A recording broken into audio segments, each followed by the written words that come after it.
問題油的風波要繼續來滾價，這陣是連有機的烤地油也去驗出苯偏比超過標準。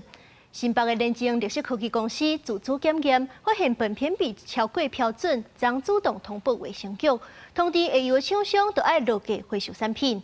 目前是已經有939罐佇咧市面咧賣，若是有買到的民眾會當趕緊甲廠商辦退貨。你這個不是我們有問題的批號，但是我們還是一樣可以退貨給你。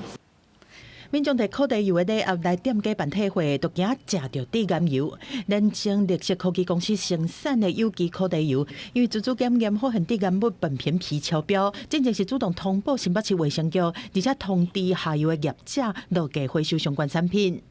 當天收到檢驗報告之後，確定是哪一個批次，我們當天就知道是哪一個產地、哪一個農戶出了問題，可能在烘焙的過程當中有溫度沒有掌握好的這個狀況，所以可能是在這個情況之下產生的苯並芘。記者來到在新店的聯經綠色科技公司工廠，已經全面暫停作業，而且風大風調。不過外界質疑講，苯偏比通常攏是在超過攝氏300度的環境之下形成，大豆沙拉油的制定溫度，包括甲全脫臭、含糊冷等等，大多數攏控制在200度以下。烤地油的制定主要是分做冷壓法，差不多40度以下；催煮法差不多100度左右。另外，還有烘炒熱轉法，差不多是70度到180度。整體製作的過程嘛，攏在200度以下。理論上應該是無遐尼簡單會超標的。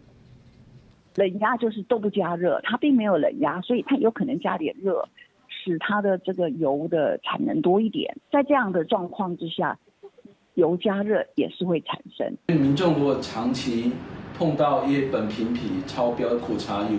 就擔心長期會增加肺癌、腸胃道癌症還有各方面癌症的風險。